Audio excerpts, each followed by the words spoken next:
بسم اللہ الرحمن الرحیم، السلام علیکم۔ سب سے پہلے تو یہ خبر سنیے کہ حکومت نے پیٹرول کی قیمت میں ایک دفعہ پھر اضافہ کر دیا ہے۔ پیٹرول 1 روپے 12 پیسے، ڈیزل 1 روپے 11 پیسے مہنگا کیا گیا ہے، اور اب ڈیزل کی قیمت ہو گئی ہے 372 روپے فی لیٹر، اور پیٹرول کی قیمت ہو گئی ہے 343 روپے 10 پیسے فی لیٹر۔ یہ ہو رہا ہے، یہ ہے حکومت کی کارکردگی۔ اسی لیے آپ دیکھیں کہ پہلے دن سے ہی لوگ ان سے خوش نہیں ہیں، کیونکہ پہلے دن سے ہی ان کا جھوٹ عوام نے پکڑ لیا تھا، اور اب اسٹیبلشمنٹ کا بھی غصہ کافی زیادہ ہو گیا ہے۔ وہ بھی ان سے تنگ آ چکے ہیں، ان کا بوجھ اٹھا اٹھا کر تھک گئے ہیں، کیونکہ عوام پھر اسٹیبلشمنٹ پر بھی غصہ نکالتے ہیں کہ جی آپ نے ان کو اٹھایا ہوا ہے، آپ ان کو لے کر آئے، آپ نے ان کو سہارا دیا۔ اور ہنی مون پیریڈ ہوتا ہے، کہا جاتا ہے 100 دن کا، 90 دن کا یہ حکومت کو دیے جاتے ہیں، لیکن اس کو تو حکومت کبھی عوام نے مانا ہی نہیں تھا، ان کو ووٹ دیے ہی نہیں تھے، لیکن ان کو مسلط کیا گیا، زبردستی مسلط کیا گیا۔ اب آپ دیکھیں کہ کیا ہو رہا ہے۔ جس نعرے پر یہ آئے تھے کہ جی ہم تجربہ کار ہیں، ہم سب چیزیں ٹھیک کر دیں گے، ہم معیشت بھی ٹھیک کر دیں گے، ملک ترقی کرے گا، زموادہ کے ذخائر کہیں جائیں گے، روزگار ہوگا، مہنگائی مارچ انہوں نے نکالا تھا جعلی سب۔ اور اب آپ دیکھیے پیپلز پارٹی، نون لیگ اکٹھے تھے، مہنگائی مارچ، اور جتنی مہنگائی انہوں نے کی ہے تاریخ میں کبھی نہیں ہوئی۔ اور اس کی ایک جھلک آپ دیکھتے ہیں، پیٹرول مہنگا ہوتا ہے، اب ہر طرف ٹیکس بھی لگ رہا ہے، ٹیکس بھی بڑھتا چلا جا رہا ہے، مہنگائی بھی بڑھ رہی ہے، بے روزگاری بھی بڑھ رہی ہے۔ اب ان کے اپنے وزراء کچا چٹا کھول رہے ہیں۔ جب وزیر ہی خود بتانے لگ جائیں گے جی اب پاکستان میں کوئی انویسٹمنٹ نہیں ہو رہی، نہ ہی ہو سکتی ہے، یہ وزیر موصوف کہہ رہے ہیں۔ میں آپ کو ان کا پورا جملہ بتاؤں گا، بلکہ جو انہوں نے باتیں کی ہیں کہ کیوں اس ملک میں انویسٹمنٹ کوئی نہیں ہو رہی، یہاں سے انویسٹمنٹ جا رہی ہے، کوئی اس ملک میں آئے گا ہی نہیں۔ جب وزیر خود کہہ رہا ہے تو پھر کس نے یہاں پر آنا ہے؟ یہ میں آپ کے سامنے رکھوں گا، اور وزیر بھی وہ ہیں جو اسٹیبلشمنٹ کے بڑے قریب ہیں۔ تو بہت واضح نشانیاں بھی ہیں، ناقابل یقین خبریں بھی ہیں، انہونیاں بھی ہیں، سب کا ذکر باری باری کریں گے۔ پہلے تو 3 خبریں ہیں آج کی، سب سے بڑی 3 خبریں جو واضح بتا رہی ہیں چیزیں کس طرف جا رہی ہیں۔ پہلی خبر، محسن نقوی صاحب پارلیمنٹ میں اچانک نظر آتے ہیں، کوئی بات نہیں کرتے، یعنی پارلیمنٹ میں آ کر کوئی وقفہ سوال ہو، کوئی کسی کا جواب ہو، نہیں، چپ کر کے بیٹھتے ہیں۔ پھر اچانک کچھ ہلچل ہوتی ہے، اور کوئی اٹھتا ہے، کبھی دوسرا اٹھتا ہے، لیکن بڑی خبر یہ بنی کہ محسن نقوی صاحب پھر اپوزیشن لیڈر کے پاس جاتے ہیں اور ان سے کچھ سرگوشی کرتے ہیں۔ یہ بات نوٹ کیجئے۔ اچھا، اب آپ نے یہ ذہن میں رکھنا ہے کہ محسن نقوی صاحب اور بیرسٹر گوہر کے درمیان مسلسل رابطہ ہے، حتیٰ کہ بیرسٹر گوہر نے پھر بیان دیا ہے کہ جی خان صاحب کو الشفا لے جایا جا رہا تھا، چیزیں بڑی واضح تھیں، اگر وہ شفا ہاسپٹل شفٹ ہو جاتے بہت بڑا کام ہو جاتا، بہت چیزیں بہتر ہو جاتی، لیکن آخری وقت پر یہ نہیں ہو سکا۔ میں مایوس نہیں ہوں، کوششیں جاری رکھنی چاہیے، رابطے ختم نہیں کرنے چاہیے، رابطے جاری رہتے ہیں۔ اب نوٹ کیجئے، اب آ جائیے محسن نقوی صاحب پر، اپوزیشن لیڈر سے ملتے ہیں، اور اس کے بعد کیا ہوتا ہے، خان صاحب کی بہن کی، نورین صاحبہ کی ملاقات ہو جاتی ہے اپنے بھائی سے اڈیالہ جیل میں۔ یہ بہت سگنیفیکنٹ ہے، یہ جو دوسری خبر ہے، نورین صاحبہ کی ملاقات ہونا۔ اور پھر تیسری خبر کہ عظمیٰ خان صاحب کی ایک اور بہن، ان کی درخواست، اس کو نمبر الاٹ ہو جاتا ہے، اور کہا جاتا ہے کہ جی 16 ستمبر تاریخ ہے، اگلی تاریخ جب سپریم کورٹ نے احکامات دیے تھے شفا ہاسپٹل میں خان صاحب کا علاج ہوگا، ان کی یہی بہن عظمیٰ خان ان سے مل سکیں گی، علاج کے دوران بورڈ جب ہوگا تو فیصل سلطان خان صاحب کے ذاتی معالج بھی ہوں گے، اس کی حکم عدولی ہوئی، نہیں مانا گیا، یہ توہین عدالت کی درخواست لے کر گئے۔ اب وہ 16 ستمبر کو کہا گیا ہے اسی کے ساتھ سنی جائے گی جس دن اگلی سماعت ہے۔ اس پر بعد میں آتے ہیں۔ یہ 3 خبریں ہیں، عظمیٰ صاحبہ کی درخواست کو نمبر لگ جانا، 16 ستمبر کی تاریخ آ جانا، نورین صاحبہ کی خان صاحب سے ملاقات 40 منٹ تک، اور اس سے پہلے محسن نقوی صاحب کا اپوزیشن لیڈر سے ملنا۔ میں نے دوسری خبر کو کیوں بہت زیادہ ویٹیج دی ہے، اس کی وجہ میں آپ کو بتاتا ہوں کہ نورین صاحبہ کی ملاقات ہونا کیوں بہت بڑی خبر ہے۔ اس لیے کہ میڈیا میں یہ بات کہہ دی گئی تھی کہ اب پھر بہنوں کی ملاقاتیں نہیں ہوں گی، کسی صورت نہیں ہوں گی، اور اس کی وجہ تھی رانا ثناء اللہ نے کہہ دیا۔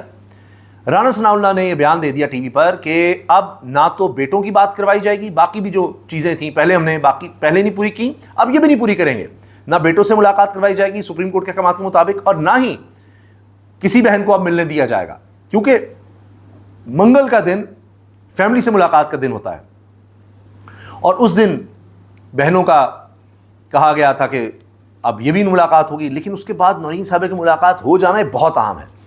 اب ایک طرف نظر آ رہا ہے نواز شریف کیمپ، مریم نواز صاحبہ کیمپ جس میں رانا ثناء اللہ شامل ہیں، ظاہر ہے انہوں نے اسی بیس پر کہا.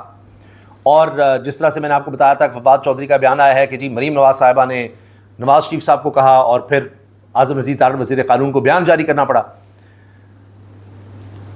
تو اس کے بعد آپ دیکھیے کہ خان صاحب کی نہیں ملاقات ہو سکی، نہ تو بیرسٹر نہ تو ان کے ڈاکٹر سے، ڈاکٹر سلطان صاحب سے، اور نہ ہی ان کو شفٹ کیا گیا شفا ہاسپٹل.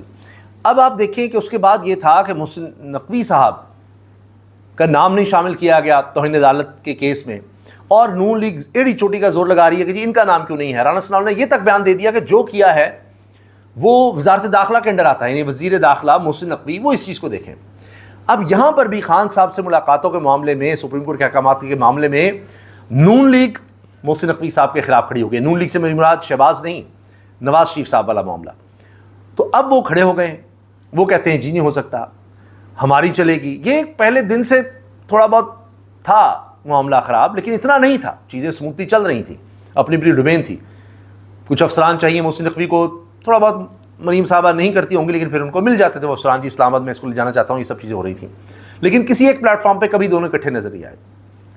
اب خان صاحب کے معاملے پر مریم صاحبہ، ان کے والد نواز شریف صاحب ایک طرف ہیں، دوسری طرف محسن نقوی ہیں. انہوں نے ملاقات رکوا دی یا شفا ہاسپٹل میں شفٹ کرنا رکوا دیا، اور محسن نقوی صاحب نے یہاں پر کیا کیا، کہا اچھا ٹھیک ہے آپ اپنا زور لگاتی ہیں تو ہم اپنا زور لگاتے ہیں. اور نورین صاحب کی ملاقات کروا دی جاتی ہے، اس کے باوجود کہ رانا ثناء اللہ مشیر وزیر اعظم کو کہہ چکے ہیں کہ نہیں ہوگی ملاقات، مگر ہو گئی. تو اس میں بڑی واضح نشانی ہے. اب میں آپ سے یہ بھی عرض کر دوں کہ پانی گزر چکا پلوں کے نیچے سے. جس طرح پانی جب اوپر سے آ رہا ہوتا ہے نا بہاؤ میں، تو آپ اس کو روک سکتے ہیں وقتی طور پر، اس کا بہاؤ کم کر سکتے ہیں، کوئی بند باندھ سکتے ہیں، لیکن وہ کیا ہوتا ہے، یا تو پانی آتا رہے گا تو اس بند کے اوپر سے گزر جائے گا یا سائڈ سے رستہ بنا لے گا. تو اب جس طرح چیزیں چل رہی ہیں خان صاحب اسٹیبلشمنٹ کے درمیان بیہائنڈ دا سین کافی عرصے سے، اب ان میں ایک فلو آ گیا ہے. اور اس میں ایک اور بڑی خبر میں آپ سے عرض کر دوں، یہ خبر بھی آ گئی ہے کہ خان صاحب کی اپنی اہلیہ سے اب جیل کے اندر، ڈیرہ جیل میں کچھ دنوں سے روزانہ ملاقات کروائی جا رہی ہے. پہلے تو یہ ہوتا تھا کہ ہفتے میں بھی نہیں کروائی جاتی تھی، پھر ہفتے میں ایک ملاقات کی خبر آتی تھی. اب روزانہ کی بنیاد پر پچھلے کئی دن سے، ہفتہ یا 2 ہفتے سے ملاقات کروائی جا رہی ہے. تو اب آپ دیکھیے کہ یہ چیزیں کس طرف جا رہی ہیں. پھر یہ بات آنا کہ شاید 15 سے پہلے یعنی 16 ستمبر سے پہلے اگلی تاریخ ہے سپریم کورٹ میں، تو اس سے پہلے حکومت شفا ہاسپٹل کے ڈاکٹرز کا بورڈ بنا دے گی اور اسے معائنہ بھی کروا دے گی. اس سے پہلے تو ڈرے ہوئے ہیں، تلوار لٹک رہی ہے. اب میں آپ سے عرض کر دوں کہ یہ سب کیوں ہو رہا ہے. یہ 3 خبریں میں نے آپ کو بتا دی ہیں، اور اس پر حکومت کی کافی زیادہ پریشانی ہے. چیزیں جس طرح سے آگے بڑھ رہی ہیں ان کو اب ریورس کرنا مشکل ہے. شہباز شریف صاحب بہت لگے ہوئے ہیں اور کوشش بھی کر رہے ہیں کہ جی کسی طرح ریورس ہو جائیں سب چیزیں، لیکن ممکن نظر نہیں آتا. اب یہ صرف صوبوں کا معاملہ نہیں ہے. جب اس پر نظر آ رہا ہے کہ ٹھیک ہے نہیں آپ بنانا چاہتے ہیں نہ بنائیں، جب وقت آئے گا ہم خود ہی بنوا لیں گے. بلدیاتی انتخابات یہ لوگ کروانا چاہ رہے ہیں، خاص طور پہ اب ان کو یاد آ گیا جس طرح کے بلدیاتی انتخابات یہ کروا رہے ہیں اس سے کوئی فرق نہیں پڑتا. نہ گورننس سے بہتر ہونی ہے، نہ چیزیں بہتر ہونی ہے، نہ اسٹیبلشمنٹ نے سیٹسفائی ہونا ہے. تو اب لگتا یہ ہے کہ یہ تو فیصلہ ہو گیا ہے کہ یہ باتیں پوائنٹ آف نوٹ پر چلی گئی ہیں. خان صاحب سے گارنٹی مانگی جا رہی ہے صرف ایک چیز پر، وہ ابھی تک معاملات طے نہیں ہوئے. باقی چیزیں بڑی تیزی سے چل رہی ہیں. اچھا، اب حکومت ایڑی چوٹی کا زور لگا ہے، شہباز شریف صاحب چاہیں وہ اب کام ختم ہے. جتنی انہوں نے عیاشی کرنی تھی، جو کچھ کرنا تھا وہ ہو گیا. انہوں نے معیشت ٹھیک نہیں کی. چند چیزیں میں آپ کے سامنے رکھوں گا، اسی سے آپ کو اندازہ ہو جائے گا کتنی بربادی ہوتی چلی جا رہی ہے اب، اور کس طرح سے ہماری سب سے بڑی ایکسپورٹ ٹیکسٹائل وہ بھی اب اس وقت کرائسس میں ہے. تو لہٰذا اب بات یہ ہے کہ چیزیں ختم، ہنی مون پیریڈ اوور. اسٹیبلشمنٹ کا غصہ اب کافی زیادہ ہو گیا ہے، شدید ہو گیا ہے. چیزیں تو بلڈ ہو رہی تھیں. اب انہوں نے کہا جی بس اب دیکھنا ہے کتنا وقت اسٹیبلشمنٹ کو دیتی ہے. یہ اصل سوال ہے. یہ نہیں ہے کہ اب اسٹیبلشمنٹ سے خوش ہو جائے گی کہ یہ کوئی ایسا زبردست کوئی جادو کر دیں گے، کرشمہ کر کے دکھا دیں گے کہ اسٹیبلشمنٹ کے جی آپ نے کمال کر دیا. نہیں، جتنا وقت دینا تھا دے دیا. اور اس میں آپ یہ بھی دیکھیے نا اب کہ فضل الرحمان صاحب ایسی نہیں اس طرف آ گئے, وہ اگلے سیٹ اپ کی طرف دیکھ رہے ہیں, حتیٰ کہ پیپلز پارٹی بھی اب اگلے سیٹ اپ کی طرف دیکھ رہی ہے. انہونی یہ ہے, کوئی سوچ نہیں سکتا تھا کہ جنید اکبر جو ہاک سمجھ جاتے ہیں, جو ہارڈ لائنر سمجھے جاتے ہیں تحریک انصاف میں, انہوں نے کہا ہے کہ پیپلز پارٹی سے ہماری بڑی اچھی بات چیت چل رہی ہے اور آنے والے دنوں میں وہ بھی اپوزیشن کے ساتھ ہو سکتے ہیں, یعنی بلاول صاحب, زرداری صاحب بھی اپوزیشن کے ساتھ ہو سکتے ہیں. اس میں پوچھا جاتا ہے کیسے ممکن ہے؟ یہ انہونی ہے. ناقابل یقین ہے کہ پیپلز پارٹی کبھی بھی یہ پوزیشنز چھوڑے گی. صدارت کا عہدہ کیسے چھوڑ سکتے ہیں؟ فارم 47 کے ذریعے انہوں نے سارا ووٹ بینک لیا. اس میں بلاول صاحب دیکھیں, ان کے مزے ہیں, سینٹ چیئرمین ملا ہوا ہے, گورنرز ملے ہوئے ہیں, تو یہ قربانی دینی پڑے گی اپوزیشن میں جا کے. یہ تو ہو ہی نہیں سکتا. کیسے؟ وہ سوال ہی پیدا نہیں ہوتا.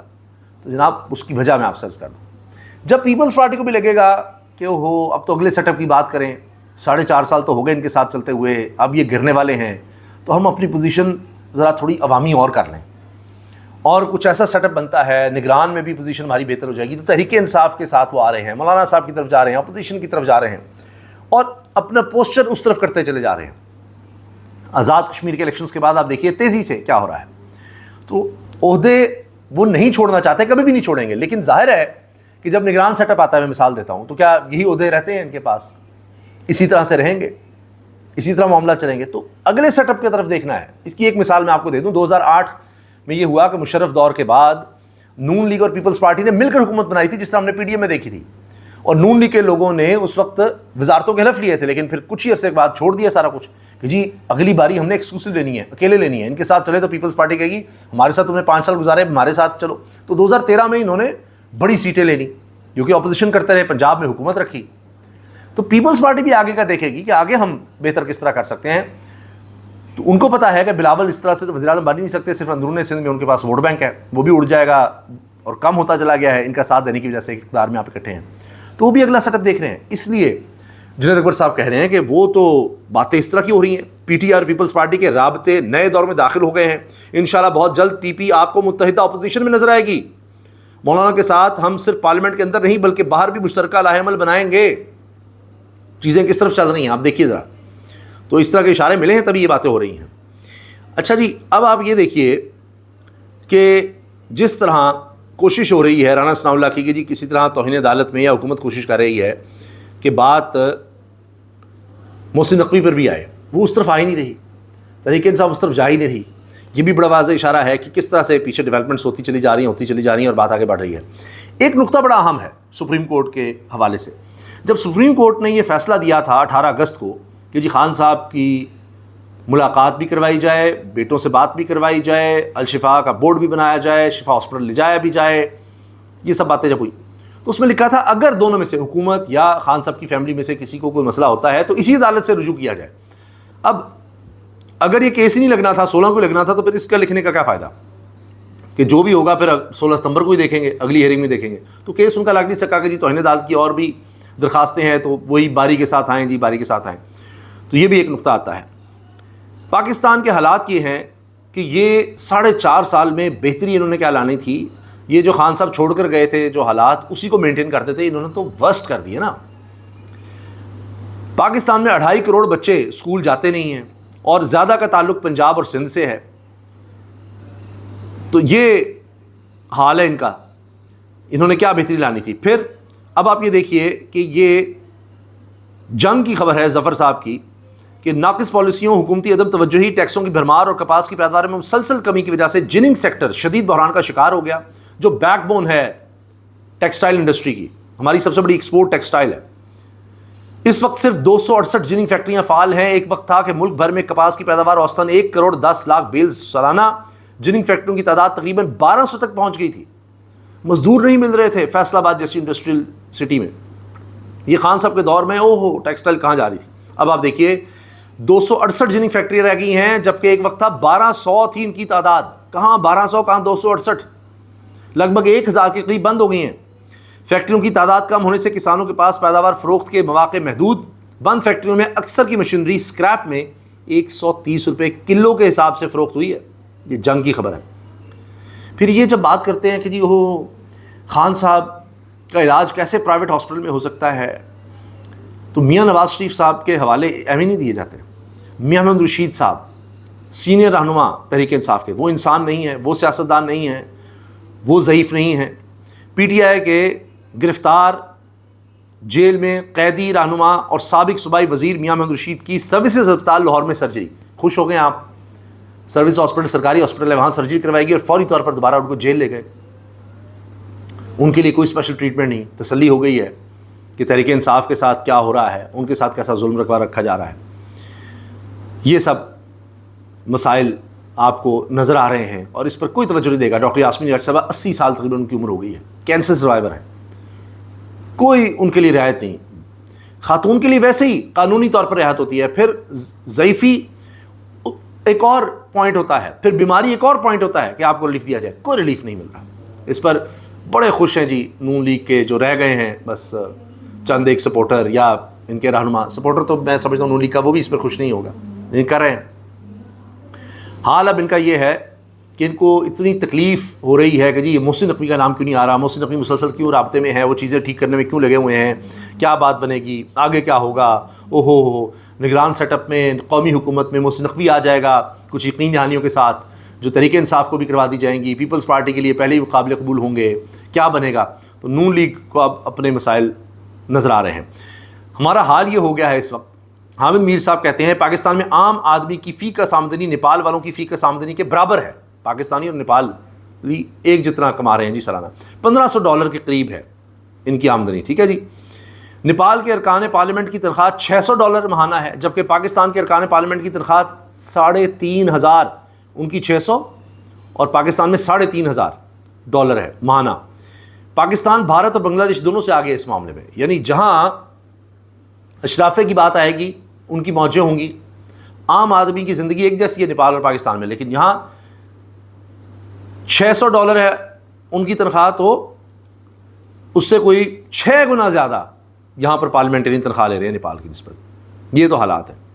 اچھا جی، دلچسپ بات یہ ہے کہ جب بات آتی ہے کہ خان صاحب سے ملاقات اور فلاں جی اسپیشل ٹریٹمنٹ ان کو کیسے دیں، تو محمد زبیر صاحب گھر کے بھیدی لنکا ڈھا دیتے ہیں اور کہتے ہیں انہوں نے محترمہ آسمہ شرائع صاحب کے پروگرام میں ان کو کوٹ کرتے ہوئے کہا، آسمہ آپ کو تو پتہ ہے ہم تو اکٹھے ہوتے تھے، آپ بھی جاتی تھی، ہم بھی جاتے تھے میاں نواز شریف صاحب سے ملنے. 150 آدمی ہوتا تھا، 150 آدمی ایک وقت میں، اور الگ کمرہ بھی تھا کہ 150 آدمی ایک وقت میں بیٹھا ہوا ہے میاں صاحب کے لیے ان کے ساتھ، اور پھر الگ ملنا ہے تو ایک کمرہ تھا کہ جی 5-10 لوگ اس میں آئیں بیٹھیں الگ سے بات کر لیں. تو مجمع ہوتا تھا جناب یہ میاں نواز شریف صاحب کے لیے. ایسا ان کے لیے ٹریٹمنٹ تھا. اب ان کو یاد آ رہا ہے. اب وفاقی وزیر تجارت جام کمال کا سن لیجئے، جو میں نے آپ سے شروع میں عرض کیا. وزیر تجارت ہیں، انہوں نے کہا ہے لیبیا میں آج پاکستانی سیمنٹ فیکٹری لگا رہا ہے. وہ پاکستانی لیبیا میں کیوں سیمنٹ فیکٹری لگا رہا ہے؟ لیبیا میں بجلی سستی ہے، گیس فری ہے. وہ کہہ رہے ہیں کوئی پاکستان میں نہیں آئے گا. یہ وزیر تجارت نے ہاتھ کھڑے کر دیے، صاف بتا دیا ہے کہ اب پاکستان میں کوئی انویسٹمنٹ نہیں ہونی، کسی نے نہیں آنا، کیونکہ حالات اب اس نہج پر پہنچ چکے ہیں. اور وجوہات بھی بتا دی ہیں کہ وہ لیبیا میں یہاں سے لوگ جا کر وہاں فیکٹریاں لگا رہے ہیں. پھر یہ کہتے ہیں جی لیبیا میں ٹیکس چھوٹ ہے. ہم نے کہا کہ 35 چیزیں ٹھیک کر دیں، پاکستان کی ایکسپورٹ بہتر ہو جائے گی. جب ہم کسی کو پاکستان لاتے ہیں تو بجلی، گیس اور ٹیکس کا ریٹ چیک کرتا ہے، ہر چیز کا ریٹ کہاں پہنچ گیا. یہ ان کی اپنی حکومت ہے، وزیر تجارت کہہ رہا ہے. اس کے بعد وہ ہمیں کہتا ہے کہ تھینک یو، جتنا مرضی ہم اسے اچھا پروٹوکول دے دیں وہ پاکستان میں سرمایہ کاری نہیں کرے گا. غیر ملکی سرمایہ کاری پاکستان سے صرف پیسہ بنانا چاہتے ہیں، کاروبار کوئی سماجی افلاحی خدمت نہیں ہے. یہ ہے وزیر تجارت.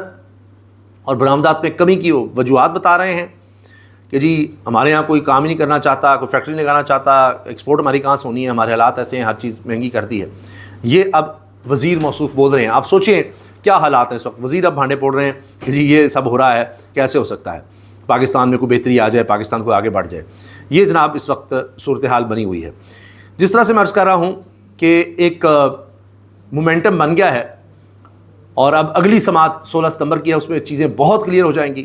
27 ستمبر کے لانگ مارچ سے پہلے ہی کلیئر ہو جائیں گی. یہ بھی ہو سکتا ہے 27 مارچ کا لانگ مارچ بھی ہو. اس میں بھی نشانیاں ہیں کہ خان صاحب کی ملاقاتوں کے باوجود، علاج کے باوجود 27 کا لانگ مارچ بھی ہو.